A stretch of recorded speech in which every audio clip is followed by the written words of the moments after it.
I consider reverse grab on spin pole to actually be a higher intermediate skill rather than a lower intermediate skill. And there's a number of reasons for this. The first is that one-handed spins are so much harder on spin pole versus static. Now, a lot of people don't think of this as a one-handed spin because you have your second hand below, but that bottom hand is actually doing very minimal. You are primarily hanging off the top arm, and so you need to be strong enough to support your body weight primarily through a pull with only a little bit of a push to support you. So you do actually have to have pretty good grip strength. You also need to have quite a lot of shoulder flexibility. So we need at least 180 degrees of flexion. So flexion is when our arms come forward, and we should be able to have a straight line down our body when we're sat against a wall or a pole. And we also need at least 60 degrees of internal rotation, because technically our top hand is actually in internal rotation. It's in almost a twisted grip position, at least if we're going to do this in the most ideal and comfortable position. If you're not sure how to check those things, go check out the Super Shoulders course on the conditioning section of the website.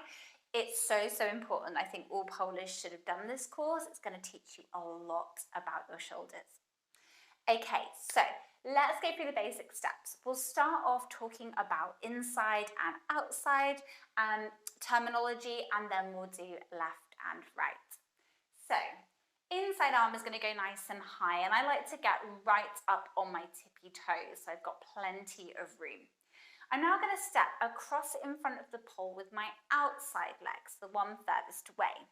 And then I'm going to take all of my body through, and I'm trying to get it so the pole is actually in close to my neck, kind of like a shoulder mount position. So all of my body pretty much is through. I'm then going to take my outside arm down onto the pole, and my inside leg should be up in the air. I'm now going to swing that leg backwards. You can go for a number of leg positions. It's entirely up to you. I tend to prefer this almost like as if you're trying to split position. So my hips are actually not facing out away from the pole. They're turned to the side. If I've got my right hand on top, they're turning to the left. If I have my left hand on top, they're turning to the right. And I'm trying to basically like split my legs as best I can. Okay, so all the little details, there's a lot to talk about. So the first thing we really need with reverse grabs is actually quite a lot of oblique strength. So your obliques are the muscles on the side of your abs, and they are one of the muscles that is responsible for kind of side bend positions. To be comfortable with this, and particularly if you eventually want to do ballerina, we need to be able to hoik our hip up to our armpit to lift our body up. So this is if I don't engage my obliques. This is if I engage my obliques. Can we see how my bum is to the side of the pole? If you're doing your reverse grab like this with the pole directly behind you, you're really going to struggle with progressions from here, but particularly your ballerina spin. So we want to think about turning our hips and hoiking through our obliques, okay, through this muscle to pull the hips up towards the armpit. Now, very quickly, I'm not going to go into mega depth, but very quickly, the kind of exercises that are good for that is anything with like our side bends. So pole crunches, side crunches, okay, bicycle crunches on the floor. Anything with a twist or a side bend in it is going to help with your ballerina and your reverse grab. Okay, so those are kind of the key things. Now let's talk about it with left and right and really break it down step by step. So I've got my right arm first. Let's do right first, then we'll do left. So I've got my right arm as high as I physically can get it. I'm right up on tippy toes. I'm close to the pole. My left foot is going to step forward in front of the pole. And I'm going to take my body through, and as I do, I'm going to pick my right leg up and lean my shoulder back into the pole. Let me show you what my shoulder looks like. So the pole is literally right in by my neck. There's kind of like this squishy bit between your shoulder blade and your spine. That's where we want the pole to sit. So get yourself as through as possible so that we're here. And then I'm going to take my left hand down the pole. So my arms are actually pretty straight. I'm not like really pushed away. I'm leaning back into the pole. Now my right leg is going to draw a big circle out, and as it does, I'm going to try and keep my hips facing the way they're already turning, which should be slightly to the left. Okay, so I've got right hand on top, hips to the left. Right leg is going to circle back.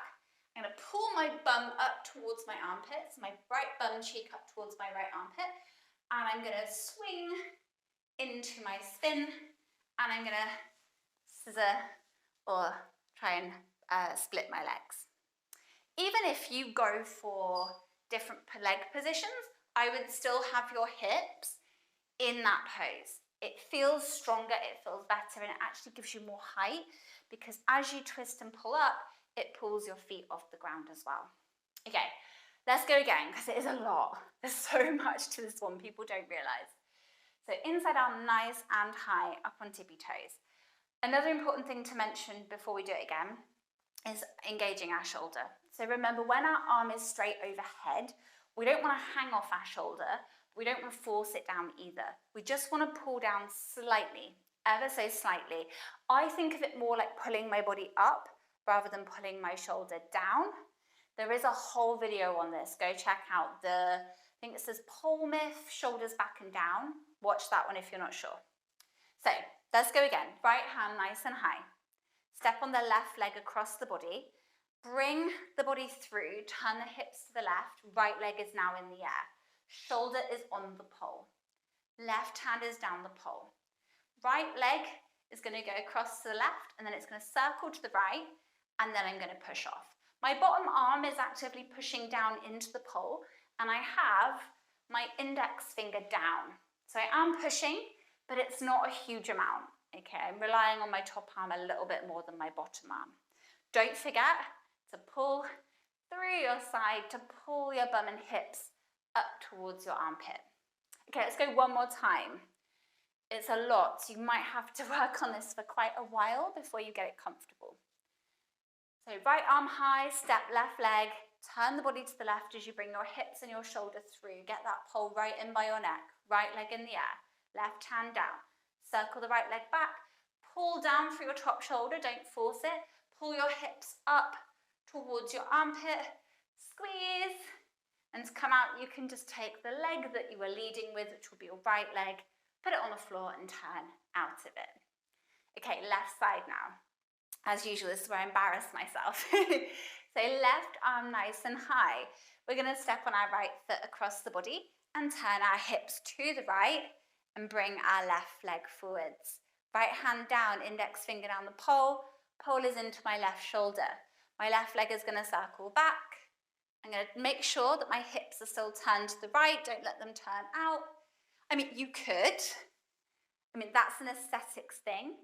But if you want to get your ballerina, you want to make sure that you master it with the hips turned and pulled up first. And then if stylistically you want to do your reverse grab with your hips this way, you know, and you want to make it look something more like this versus something like this, entirely up to you, okay? But it will hold you back if you can't do the first way. Just to make that real clear. On a tangent, on a divergent. So, left hand on top. Step on the right foot. Bring the right hand down and the body through onto your shoulder. Hips are facing to the right and you have your left leg in the air. Left leg is going to circle back. Pull down through the shoulder. Make sure the hips stay.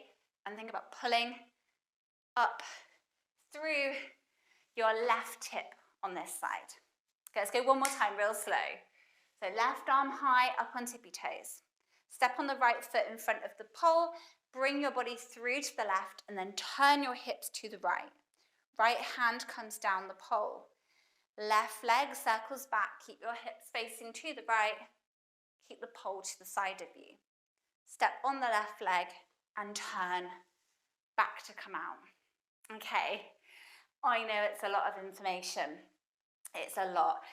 It does take people quite a while with this one. It doesn't matter if it's perfect to begin with, but if you want to get those progressions, particularly that ballerina, the more you can work to make it look like mine, the easier you're going to find it. It doesn't mean that you won't get your ballerina if your reverse grab is anything but perfect, because people find ways of compensating, but it's going to look the smoothest and the prettiest. So work on it like this as much as you can. As always, any questions, just let me know. And don't forget to train smarter, not harder.